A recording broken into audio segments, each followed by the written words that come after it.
E nós vamos abrir nossas Bíblias no Salmo de número 103.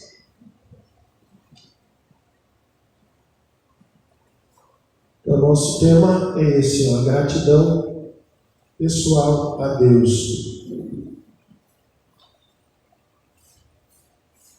Salmo de número 103, versos 1 até o verso 5. Então, durante esse mês, 3 sermões eu tirarei para os irmãos sobre gratidão no Salmo de número 103. Ele mostra, na verdade, 4.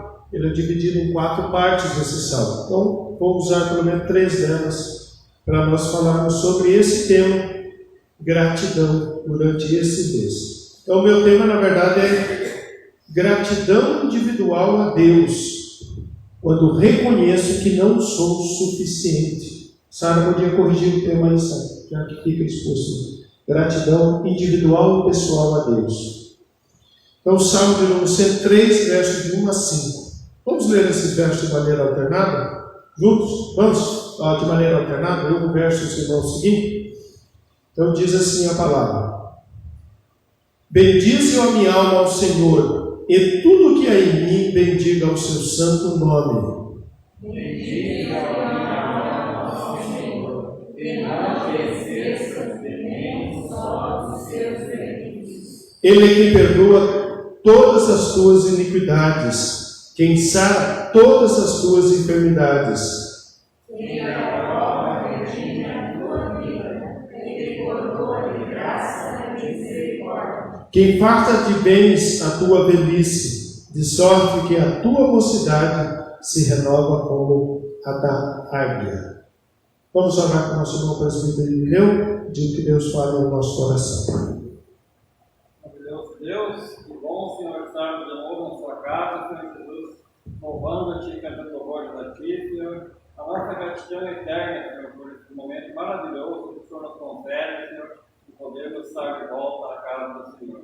Traga, Senhor, uma noite de paz, de alegria, Senhor, e de entendimento, Senhor, para que podemos sair daqui, Senhor, coroados ao ouvir a tua palavra, Senhor. Muito obrigado mais uma vez, Senhor, porque o Senhor é bom conosco, o Senhor é misericordioso, Senhor. A nossa alegria é imensa, Senhor, por podermos estar presentes de novo na casa de Deus.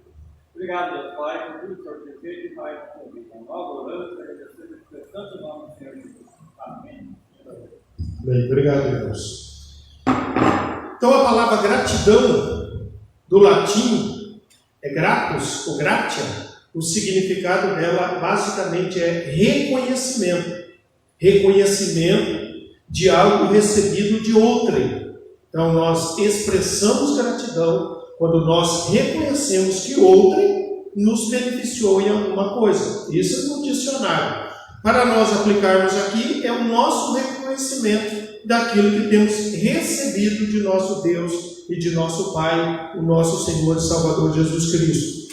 Então, os versos de número 1 a 5, que nós vamos considerar nesta noite, os irmãos observem que está, todas as vezes que o salmista fala, está no singular. Ele está falando dele, ele está falando das ações de Deus nele. É no coração dele, é na vida dele, é na alma dele. Na verdade, ele divide em 3 tópicos: as suas emoções, a sua alma, as suas emoções e o seu físico. Ele basicamente dá essa gratidão nesses 3, o que o cerne de nossa própria existência. O Salmo 103 é conhecido como a maior expressão de gratidão escrita nas Escrituras Sagradas. É o Salmo de número 103. Derek Kidner, um grande estudioso dos Salmos, ele diz assim que esse Salmo que está escrito aí, você tem um título, A Misericórdia de Deus, poderia ter chamado assim, Tão Grande Amor de Deus. Dizendo que se tivesse esse título no Salmo, ele expressaria esta verdade, porque ele vai falar desse amor, porque misericórdia é exatamente o amor de Deus, que não pode morrer. É o imorredor amor de Deus. Cada linha desse Salmo está rigorosamente voltada para o verso de número 1, quando ele conclama a si mesmo. Aqui, bem dizer, bendize, ó minha alma, ao Senhor, e tudo que é em mim, bendiga o seu santo nome. Tudo que nós vamos ler durante todo esse tempo, na exposição desse salmo, tem tudo a ver com esse bem dizer, o falar daquilo que se recebe de nosso Deus e Pai.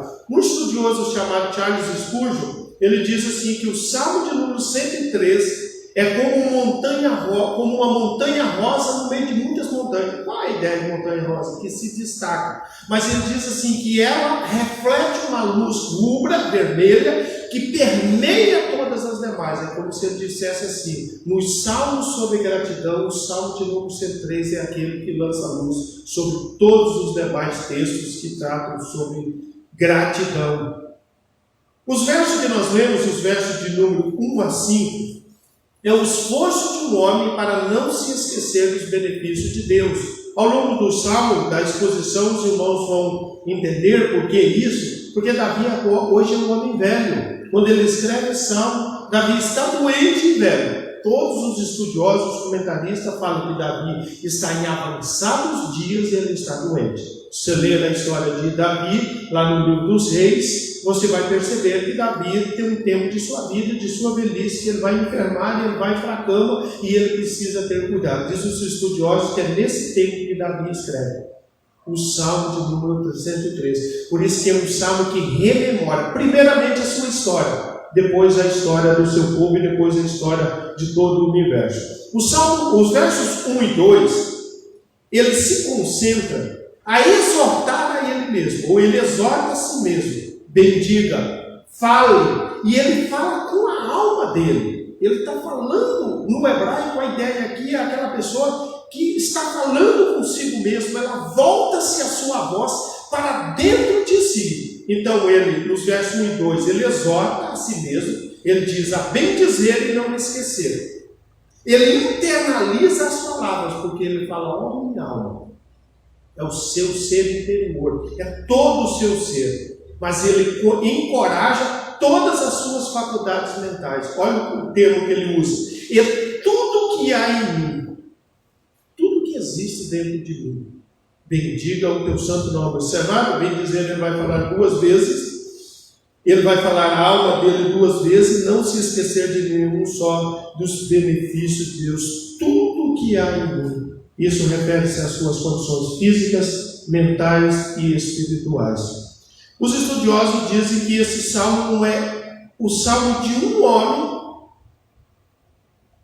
chamando muitos para louvar, mas é primeiramente o salmo de um homem que louva. Ainda que ele vai conclamar ao longo dos salmos outros, mas esse é o seu compromisso particular de louvar a Deus. O salmista é aquele que no meio de uma multidão inteira louva e engrandece a Deus. É semelhante à história do Novo Testamento, lá do Evangelho de João, capítulo 12, quando uma mulher chamada Maria, a irmã de Marta, a irmã de Lázaro, que ela pega 1 libra, era o resumo de 1 ano de salário de um trabalhador, que ganhava 1 denário por dia, ele juntaria 1 libra, e de nardo puro, e ela derrama aos pés de Jesus, e diz o texto lá de João capítulo 12, que perfuma todo o ambiente. Ele compara o salmista àquela mulher chamada Maria, e diz que ao fazer isso, essa mulher ela é exortada por Judas. Judas considera um desperdício aquilo que aquela mulher fizera para com Jesus. Só que se você fizer uma comparação do dinheiro que ela gastou e do dinheiro que Judas aceitou para trair Jesus, era 10 vezes menos. Ou seja, enquanto ela, vamos dizer assim, esbanjou na sua expressão de gratidão para com Jesus, para com o seu irmão, para com a sua família, para com a sua casa, Judas aceitou traí-lo por um valor 10 vezes menos do que ela havia gastado. Isso aí reflete como que cada pessoa se relaciona com Deus e com Cristo de maneiras distintas. Para Maria, a expressão de gratidão a Cristo. E assim como ela, o salmo não é sobre gratidão geral de muitas pessoas, mas é sobre a gratidão de um homem que ecoa aos ouvidos de muitos. Calvino diz que o salmista aqui, ele se encontra como se ele estivesse no meio de centenas de pessoas, mas ele não enxerga ninguém. Ele apenas se vê diante de Deus. Por isso que ele fala com ele mesmo, mas ele está chamando o povo todo para louvar, mas é como se tudo na terra fechasse. e ele se encontrasse diante do único e todo-poderoso Deus, diante do trono de Deus. Para ele, Deus é a fonte única que deve receber o seu tributo de louvor e de gratidão. Ele isola ou ele rejeita a ideia de que benefícios aos homens vêm por meio de governos, venham por meio de religiosos, venham por meio de ciências, não importando quão evoluídas elas estejam. Não é por causa das ocasionalidades, não é por causa da sorte, não é por causa da chamada sorte dos fatalistas. Ele reivindica a Deus o louvor e a adoração de tudo aquilo que ele recebeu. Deus recebe do salmista todos os tributos, dos quais ele chama a louvar a Deus, ao Senhor. Observe que nesse salmo a palavra Senhor, ela vai aparecer 11 vezes nesse salmo. 11 vezes no nome Senhor, tudo em maiúsculo. Lembra lá? É um tetagrama do nome Senhor, do nome Yahvé. Quem é Yahvé? Quem é o Senhor? É o Deus da aliança. É aquele que externa a sua misericórdia, o seu amor que não pode morrer para com o seu povo. Por 11 vezes ele fala isso. Yahvé é o Deus da aliança. É o Deus que é autossuficiente, é aquele que se revela a Moisés lá no deserto, e o salmista ele vai falar sobre isso mais para frente, quando ele se revela a Moisés lá no deserto, e Moisés pergunta para ele assim: quem é o Senhor? Para que eu vá lá e fale para o teu povo. Ele diz assim: eu sou o que sou.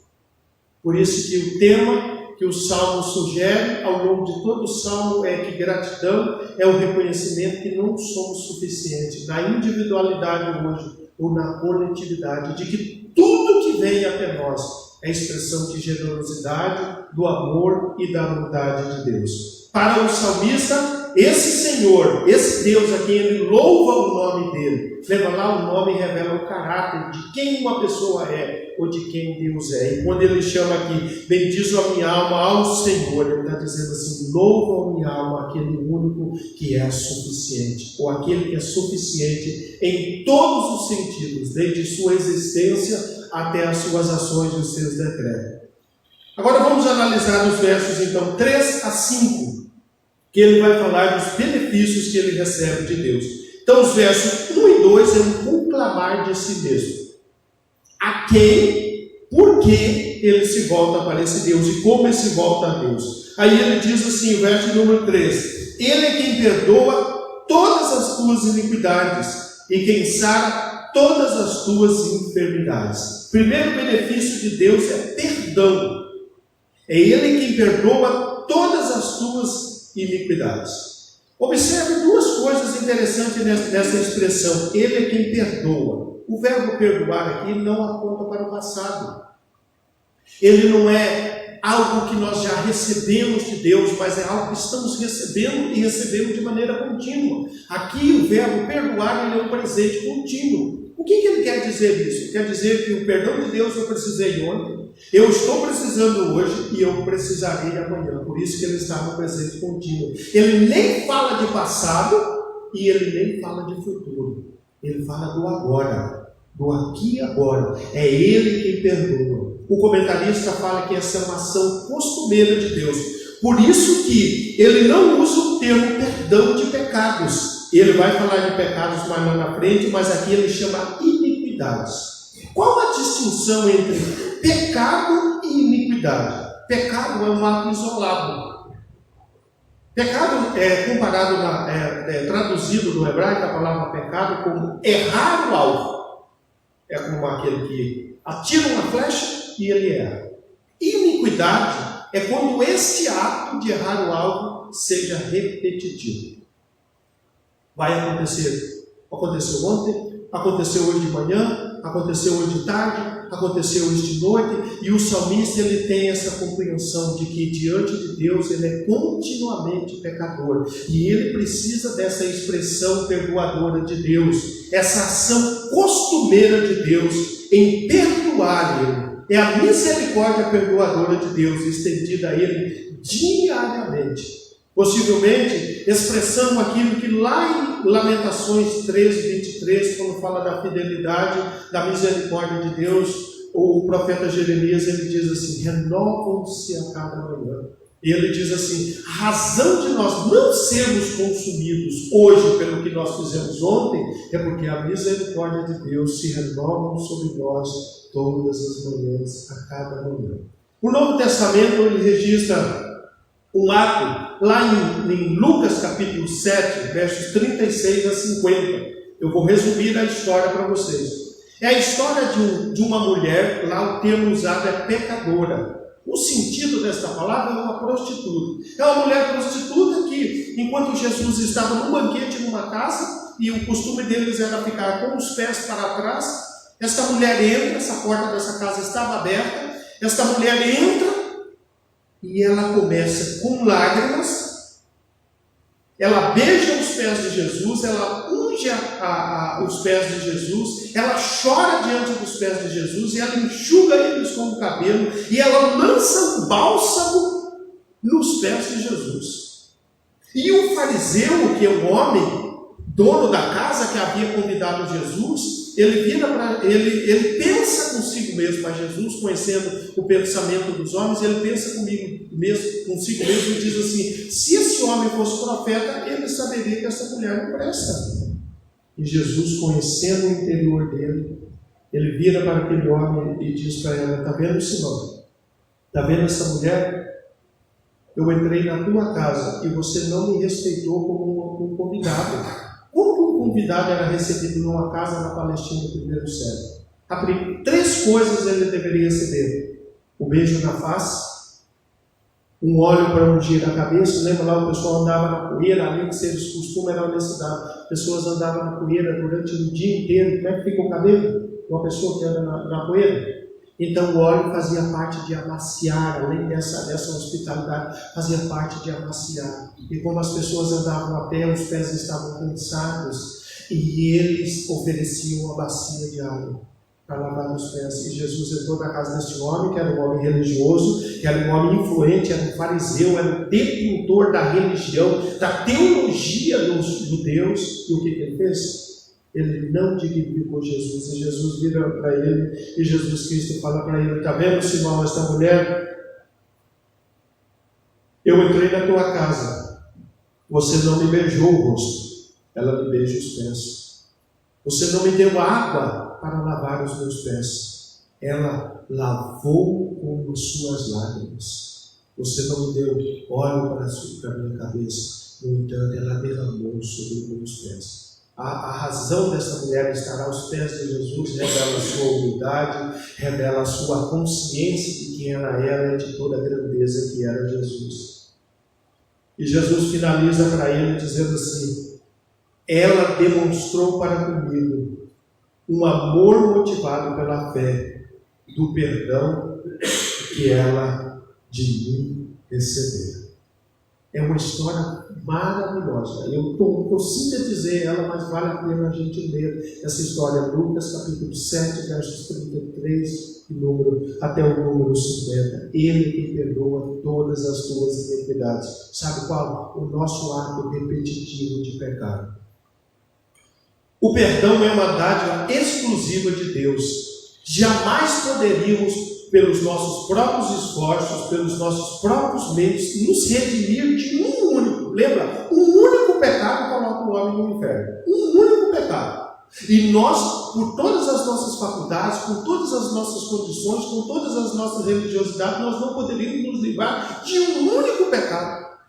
Se você só tivesse falado um palavrão ao longo de toda a sua existência, você era merecedor do inferno. Eu sou merecedor do inferno por causa disso. E eu não tenho nenhuma condição em mim mesmo de remover, de me redimir de meus pecados. A religião não pode dar ao homem o perdão. Ela pode ensinar sobre o perdão, mas ela não pode conceder ao homem perdão.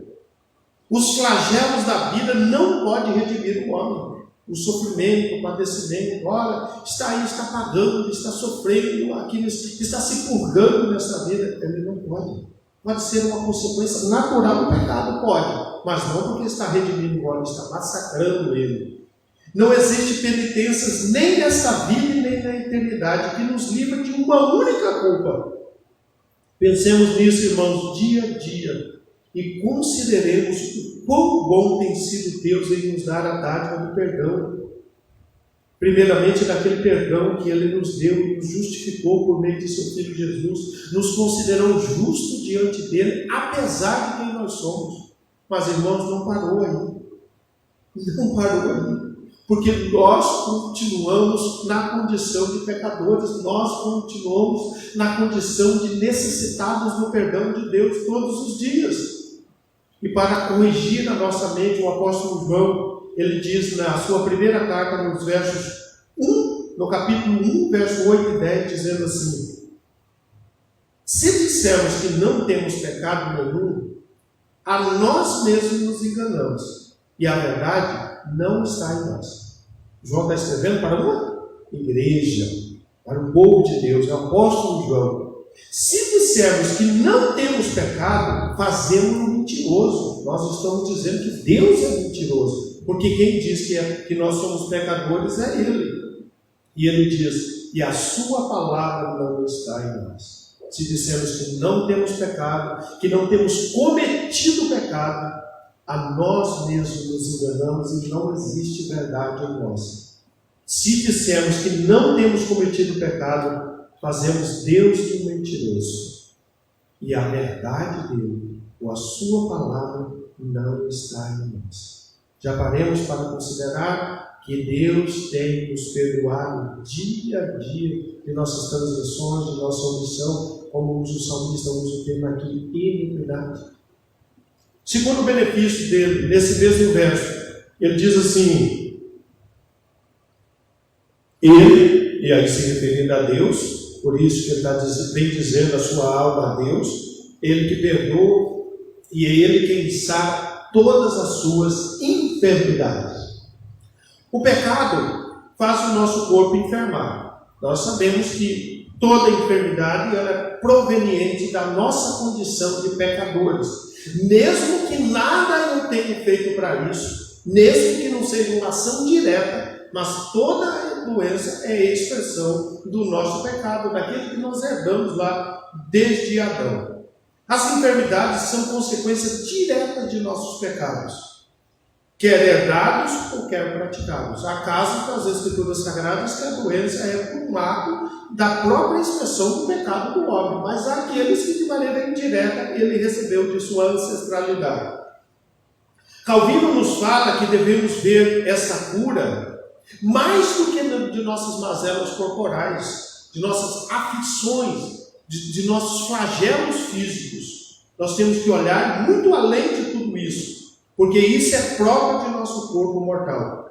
Cura nesse verso, para ele, tem ligações diretas e indiretas, diz o reformador. Ele, Deus, quando nos cura, é nos livrando da culpa. Da culpa que nós temos é uma expressão de cura de Deus.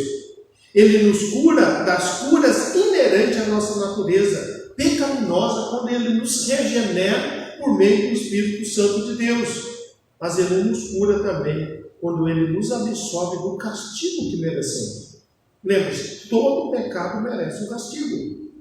E uma expressão de cura de Deus é quando Ele não dá a nós o castigo que nós merecemos com o nosso pecado. Ele finaliza o seu pensamento, João Calvino, dizendo assim: aprendemos desta passagem que, enquanto o médico celestial não nos socorre, acalentamos em nosso íntimo não só de muitas doenças, mas inclusive de muitas mortes. E Calvino era um homem que no seu tempo sofria de 40 tipos de enfermidades diferentes. Se vocês assistiram o culto em comemoração agora celebrado com o reverendo Roberto Brasileiro no dia da reforma, o reverendo Roberto Brasileiro falou isso. Calvino ele nasce em 1509 e ele vai morrer com 50 e poucos anos, em 1564, de enfermidade. Diz que uma pneumonia agravada. Então, quem comenta e quem fala é quem sentia no seu corpo o flagelo da enfermidade. O Novo Testamento ele nos mostra dois acontecimentos de cura que está ligado a isso. Primeiro, Marcos capítulo 5 narra a história de uma mulher hemorrágica. Essa mulher hemorrágica, ela em razão de sua enfermidade, ela mostra a sua autossuficiência. Ela tem dinheiro, ela tem influência, ela conhece médico, ela circulava na classe social dominante do primeiro século, uma judia. E diz o texto que ela ia gastando, gastou todo o seu dinheiro. Quando ela se viu pobre, sem nenhum recurso mais, ela começa a dar atenção no que estão falando na Palestina do primeiro século, estão falando sobre Jesus. Mas observe que ela, até então, ela não dá ouvidos para Jesus. Ela não dá ouvidos àquilo que era contado sobre Jesus no seu tempo. Porque ela tinha dinheiro, ela tinha influência, ela tinha poder. Então, quem tem dinheiro pensa que tem poder. Quem tem dinheiro pensa que compra a cura. E esse era o pensamento dela. E ela levou a sua vida durante tempo assim, até um dia que acabou tudo. Acabou todos os seus recursos, acabou todas as suas condições. E aí então ela começa a dar atenção àquilo que as pessoas estavam falando sobre Jesus. E diz o texto lá de Marcos, na narrativa de Marcos, que eu mencionei aqui, ela vai na direção de Jesus. E ela toca em Jesus. E o texto lá fala porque ela dizia consigo mesmo: se eu apenas lhe tocar na orla de sua veste, ali tem um significado. Por que ela tocou exatamente na orla da veste de Jesus? Tem um significado para o judeu aqui. E ela vai lá e toca na orla, na veste de Jesus. E aí os discípulos perguntam para Jesus assim: quem me tocou? Porque de mim saiu virtude. Os discípulos dizem assim: Senhor, mas tem muita gente tocando em ti. Tem muita gente que está te apertando, está esfregando em ti. E o Senhor vai e pergunta para nós: quem me tocou? E aí vocês sabem o restante da história. Ele passa a olhar para a multidão e aquela mulher se identifica com Jesus. E ela lança-se aos seus pés e ela conta todo o acontecido. E Jesus diz para ela: vai-te em paz, filha. A tua fé te salvou. A tua fé curou-te. Quantas pessoas tocaram em Jesus? Muitas. Mas ela tocara de uma forma diferenciada. Por isso que ela recebera a cura. A semelhança dela é esse salmista, que é um rei que tem toneladas de ouro. Mas ele não atribui ao seu poder aquisitivo em nenhum momento que aquilo é o que garante a sua cura, que é o próprio Deus, o Senhor do Pai. Também o Novo Testamento mostra lá em Lucas capítulo 10, 13, 10 a 17, uma mulher encurvada. E o texto lá fala que o fato dela estar encurvada era uma ação de Satanás sobre ela. E Jesus, no sábado, chama ela para o meio, cura ela. E quando ele é recriminado, ele vira para os seus e diz assim: e eu não ia fazer um benefício a essa filha de Abraão que há anos é oprimida por uma força satânica? É claro que Jesus iria fazer, é claro que Jesus Cristo fez e recuperou ela. Observe como que tem coerência aquilo que o salmista fala no Salmo 103, com aquilo que os comentaristas, ou com aquilo que Calvino fala, que a relação pecado e enfermidade colocada no versículo não é sem razão. É porque uma está intimamente atrelada à outra. Irmãos, o pecado nos deu como herança a morte. Isso pode acontecer quando estivermos velhos, pela falência de nossos órgãos. Eu acompanhei uma mulher e ela faleceu assim. O médico disse para mim assim, eu perguntei para ela: como é que está a irmã fulana de tal? E ele dizia assim: ela está bem, pastor. Isso lá na Santa Casa de São Gabriel disse para mim: ela está muito bem. Eu falei: mas então o que acontece com ela? É que o corpo dela está parando devagarzinho. Ela tinha perto de 90 anos de idade. Ele diz assim: todo o organismo dela está funcionando, só que o ritmo de funcionamento do organismo dela está falindo, pouco a pouco. Então, o óbito dela é inevitável, é só uma questão de tempo. E nós não temos absolutamente nada para fazer por ele. Isso pode acontecer conosco. Mas também nós podemos morrer por um acidente trágico ou uma morte súbita, até mesmo independente da idade. se nós de repente contraímos uma enfermidade, uma doença mortal que faz o nosso corpo gradativamente apodrecer sobre uma cama. Isso poderá acontecer conosco. Duas certezas que podemos ter nessa vida, para que o crente tenha nessa vida: a morada com Deus, a certeza de sua salvação. A segunda, a certeza de sua morte. Isso é inevitável para todos nós.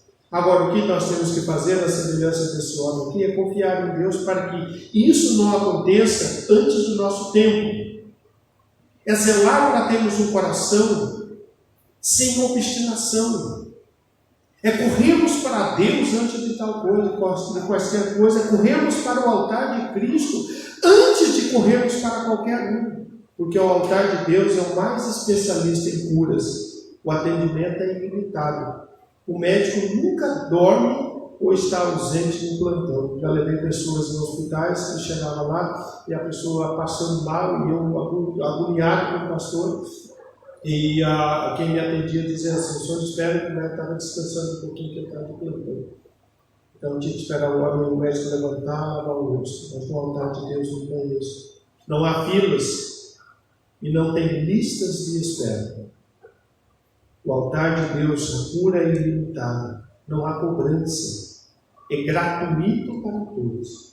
E nós, a semelhança de Davi, devemos pensar sobre isso durante este mês, do perdão de Deus e da cura que Deus nos proporciona. Quer seja, como diz Calvino, o livramento das culpas, quer seja de nossas mazelas corporais. Olhemos para Ele com expressão de louvor, de gratidão por sua generosidade. Segundo, terceiro benefício que ele fala de livramento da morte. Olha lá. Quem da morte ou da cova, há uma tradução, as traduções mais literais é quem do inferno. Quem da cova redime a tua vida e te coroa de graça e de misericórdia.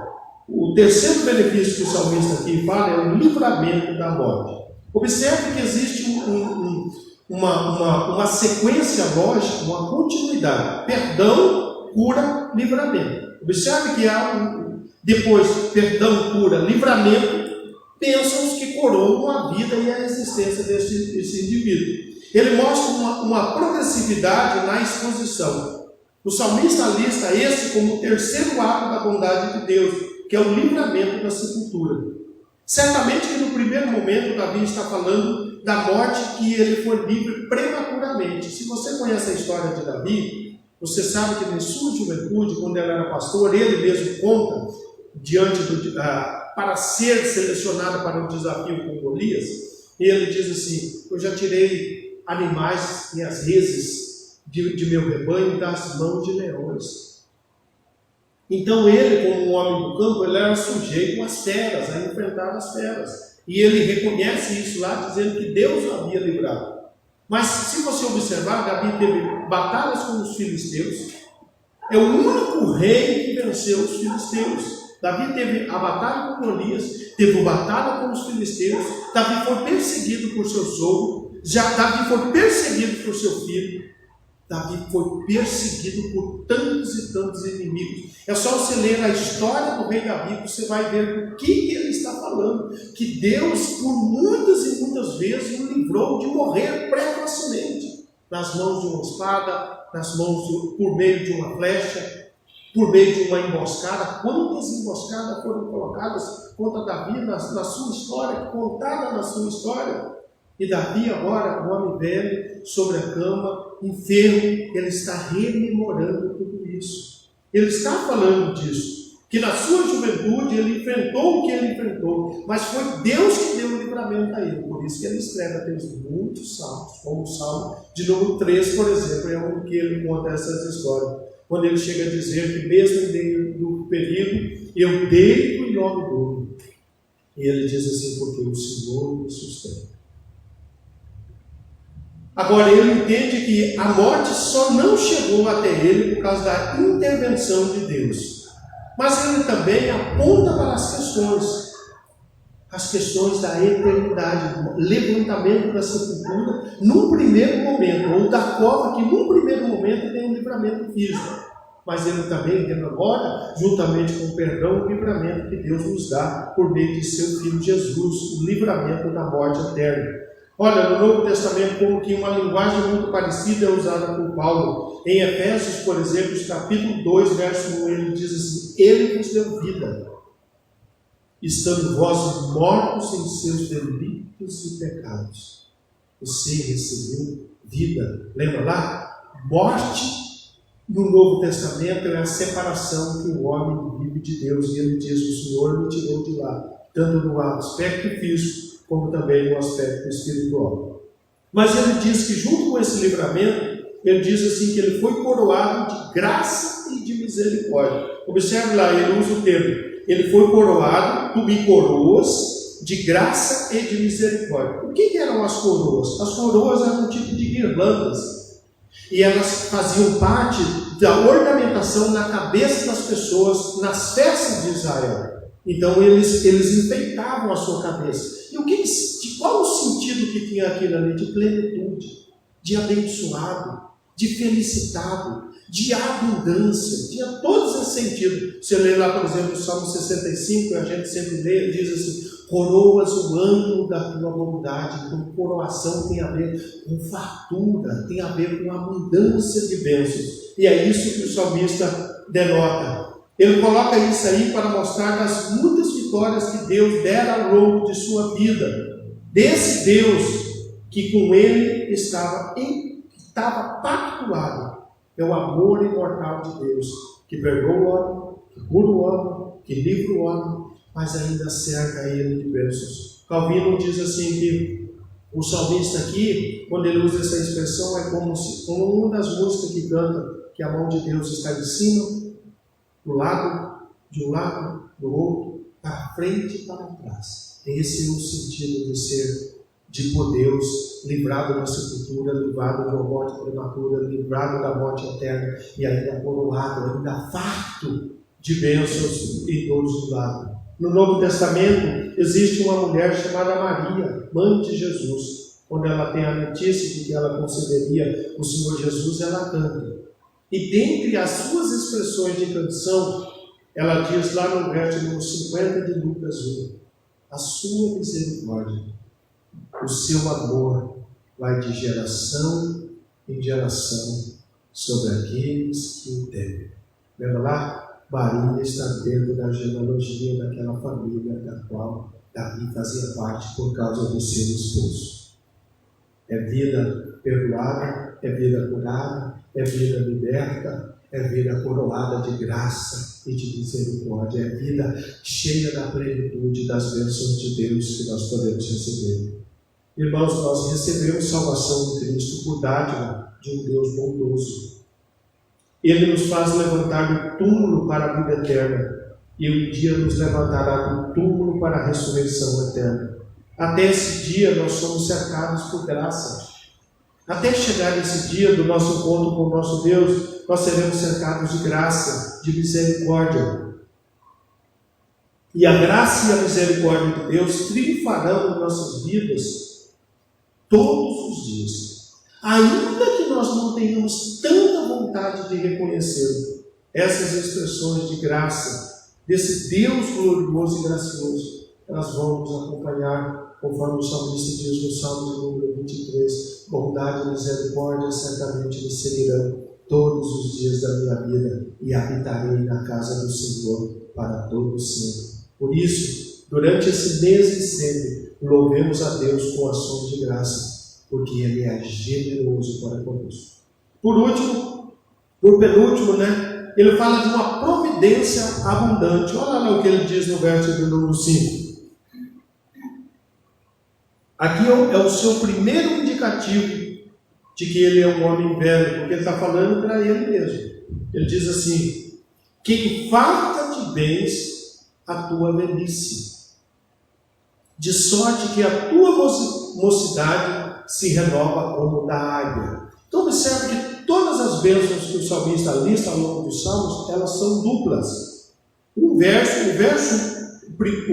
que nós lemos no 3, ele coloca perdão e cura. O verso 4 que nós lemos, ele coloca redenção, ser redimido. A ideia é ser liberto mesmo, com coroação de bênçãos de misericórdia. Aqui ele coloca velhice farta de bênçãos, mocidade renovada como a da água. Observe que é sempre a duplicidade das bênçãos, por isso que chegamos assim. O salmista usa a figura de um banquete.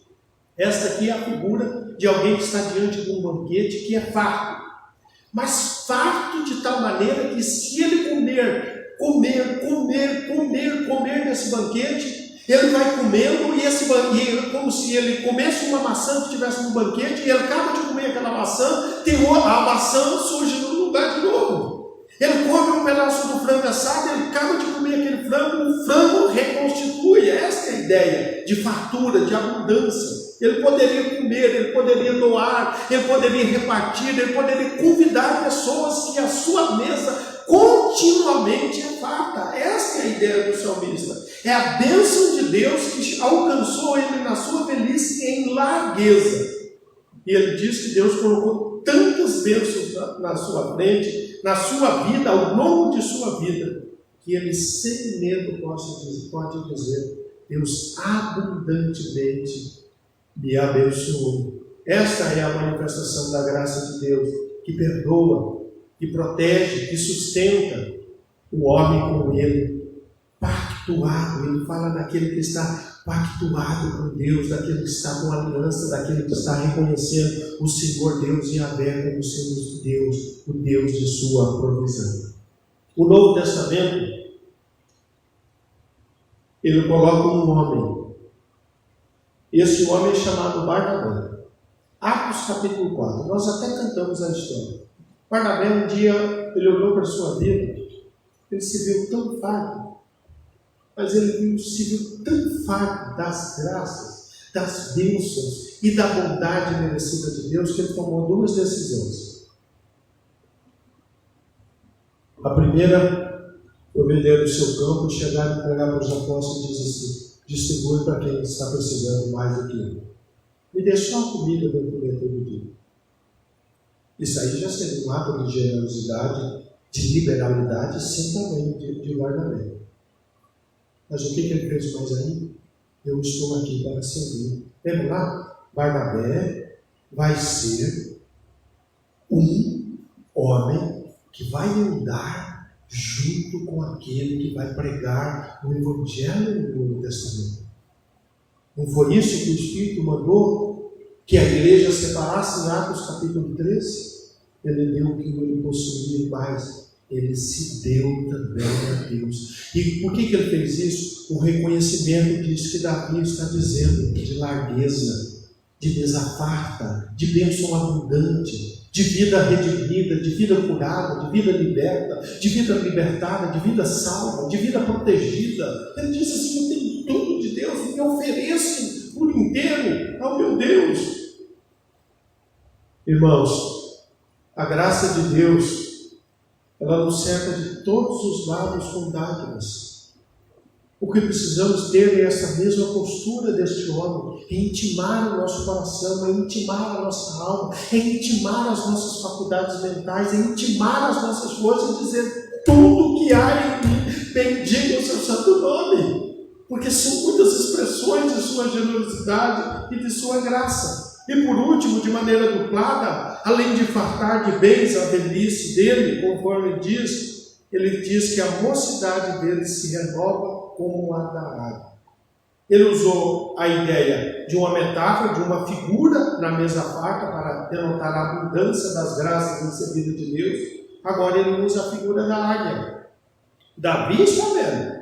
Não podemos esquecer disso. Ele está no avançar de seus dias, ele está enfermo sobre uma cama, mas ele está dizendo que a minha mocidade se renova como a da águia. Eu não sei se vocês sabem, mas a águia é um animal que, por um ato de Deus como Criador na vida dela, ele dotou ela de capacidade de renovação.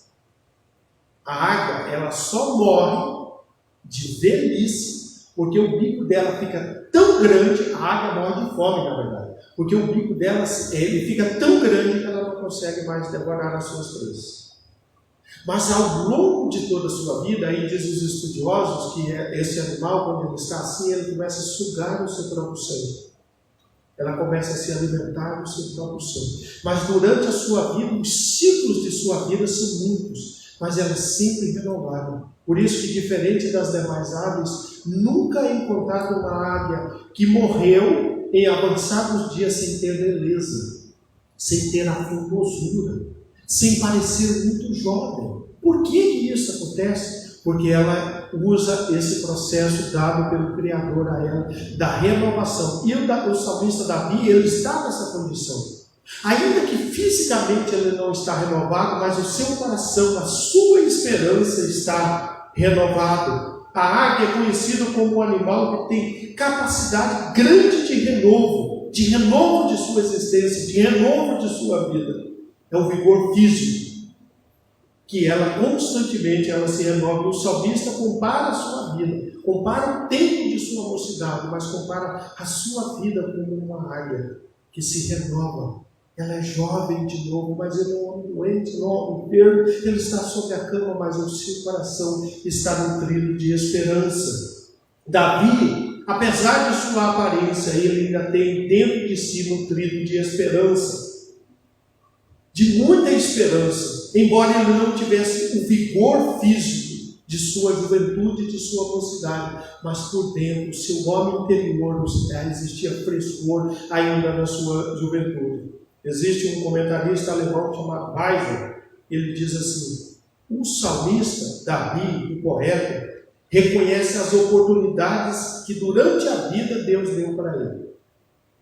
Mas ele olha para si, para todas essas coisas, e ele reconhece que todas essas oportunidades, todas essas graças que Deus dera a ele, ainda estão diante dos seus olhos. É aquele que está enfermo, ele está velho, perdeu o vigor de sua juventude, mas no seu interior ele está nutrido de esperança que pode de novo acontecer, que Deus pode fazer uma ação interventora na minha vida, na minha história, no meu milagre. O salmista, o comentarista dizendo assim: Davi se sente, quando ele olha para Deus, intima sua alma a louvar a Deus, como se todas as oportunidades ainda estivessem diante dos seus olhos, como nos dias ensolarados de sua juventude. Ou, conforme diz o Salmo de número 92, verso 14, do mesmo salmista, ele diz assim: que aquele homem que teme ao Senhor, ele ainda na velhice daria frutos, seriam cheios de frescor, seriam cheios de toda a juventude. Irmãos, Deus nos renova sempre. Às vezes é espiritual, às vezes a gente está numa condição ruim, falta de vontade, a fé é ruindo. Às vezes nós nos encontramos assim, independente de quem somos, nós nos encontramos assim, às vezes desmotivados de ler só a própria Bíblia, mas daí de repente Deus dá um ato em nós, Deus dá um toque nele, dá um despertar em nós, por uma palavra que ouvimos, e isso volta de novo dentro do nosso coração. Às vezes é difícil, a gente está tão desanimado, às vezes a gente não tem nem vontade, a gente sempre tem vontade de comer, mas às vezes de outras coisas a gente não tem tanta vontade, mas Deus ele vai trabalhando na gente, ele vai renovando a gente, a semelhança desse homem que reconhece, mas às vezes é emocional. Você já teve desanimado alguma vez com a vida? Desanimado com a vida, desanimado com as circunstâncias, desanimado com as coisas, desesperançoso. Às vezes a gente está como dizia quando era menino: mas hoje eu estou meio chué. Quando você está assim, largado, puxando, sem motivação, sem nada. Mas daí de repente Deus dá o seu toque gracioso nas nossas vidas, e as nossas emoções se renovam, e o nosso ânimo se renova, e o nosso físico se renova, e o nosso espiritual se renova, e nós então novamente experimentamos esse viver da águia. Tínhamos tudo para estarmos mortos, mas o Senhor, ele nos renova, ele nos vivifica. E aí aquela pessoa que estava triste um dia está cantando louvores ao Senhor no outro.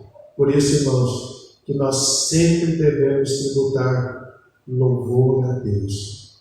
Porque assim como o salmista, de maneira individual, observou que está falando só dele, mas que ele está sendo até meio egoísta, né? Mas ele está falando só dele, é a minha alma, é a doença que é a enfermidade que eu enfrentei, é a doença que eu enfrentei, é a libertação que eu precisei, era a cobra que eu ia ser lançada nela, mas não fui porque o Senhor tirou de lá, é a minha mesa farta, é a minha vida farta, é a minha vida renovada. Observe, isso não é egoísmo, não, irmãos. Isso é a forma dele expressar o seu louvor a Deus, de intimar todo o seu ser a bem dizer a Deus. Porque tudo isso, diz ele, de Deus receber. Irmãos, nós podemos concluir sintetizando esses 5 versos que Deus nos abençoa espiritualmente, que Deus nos abençoa emocionalmente, que Deus nos abençoa fisicamente. E lembre-se que é no conjunto dessas 3 coisas que nós existimos. O nosso físico, lembra falando de manhã, ele é o templo do Espírito Santo. O nosso emocional, a qual o provérbio diz assim, que um coração alegre constitui um remédio para o corpo. O nosso espiritual, nós temos falado há alguns dias aí que homens à semelhança de Moisés e de Elias pediram para Deus para morrer. Tamanha era a circunstância adversa que ele vivia. E mesmo assim, Deus o renovou, Deus os encorajou a seguir em frente. Assim, quando o salmista lista essas 3 bênçãos das quais constitui o ser humano, ele forma assim a ordem, na ordem de nossa existência, como sendo tudo aquilo que precisamos. O emocional, o espiritual, o emocional e o físico. Por isso, irmãos, devemos a Deus tributar louvores, devemos intimar todo o nosso ser a bendizer ao Senhor. Antes de orar, eu quero convidar o presidente Silvério. E nós vamos cantar grande é o Senhor de novo. Por que temos todas essas bênçãos? Nós temos todas essas bênçãos porque grande é um Deus que nos assiste, que nos vem, nos assiste no sentido de nos favorece. E você que está aí nos ouvindo também, reconheça isso de Deus, em sua expressão generosa em te abençoar espiritual, física e emocionalmente. Grande é o Senhor. Vamos ficar de pé, você pode? Se você pode. E cante com o Senhor, porque se você está aqui, é porque Deus te renovou no espiritual, porque Deus te renovou no físico, é porque Deus te renovou no emocional.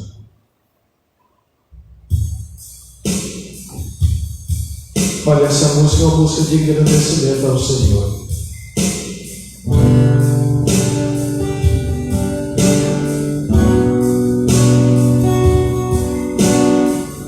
Oh Deus bom,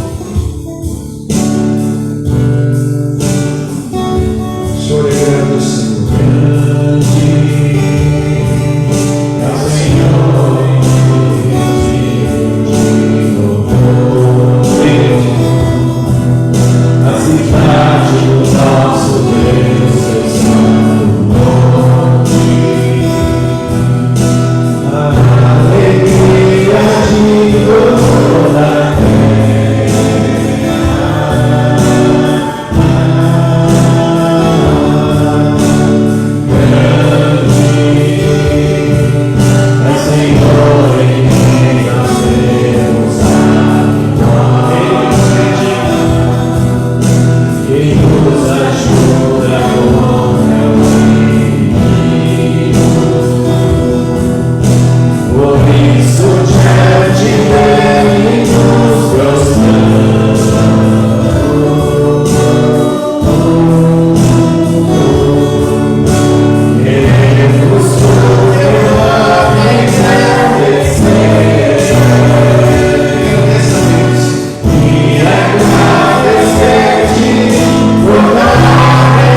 louvarmos e agradecer o teu nome, Senhor. Que possamos, ó Deus, ouvir a tua voz, ó Deus, a cada dia mais, ó Deus, fazer aquilo que agrada o Senhor, ó Deus. Obrigado, Senhor. Gratidão a Ti, Senhor, por tudo que o Senhor tem nos dado, Senhor, por tudo que o Senhor tem feito por nós, ó Deus, somos gratos a Ti, Senhor.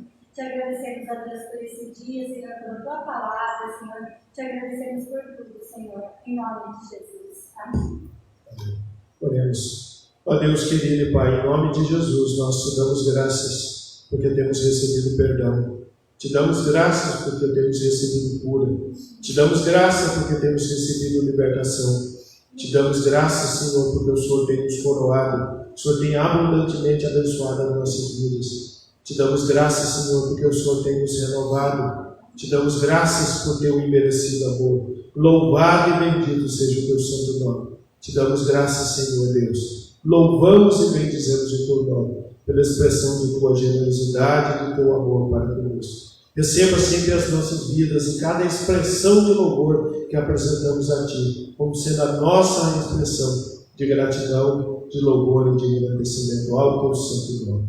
Visite cada vida que aqui está, e essas vidas que nos acompanham, ou que assistirão à pregação da tua palavra, o culto ao Senhor nessa noite, por meio do recurso tecnológico, que no lar dele, na casa dele, dela, haja esse reconhecimento de todos os benefícios do Senhor para com a vida dele e a família dele, mas também que haja na vida de cada um o renovo da graça e da esperança que nós recebemos de Ti.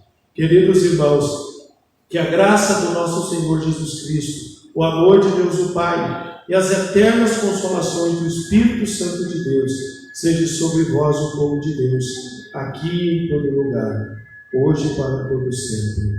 Amém e amém. Deus os abençoe, uma boa semana e até quarta-feira, se Deus nos permitir. Deus abençoe a sua vida e a sua família também, em nome de Jesus.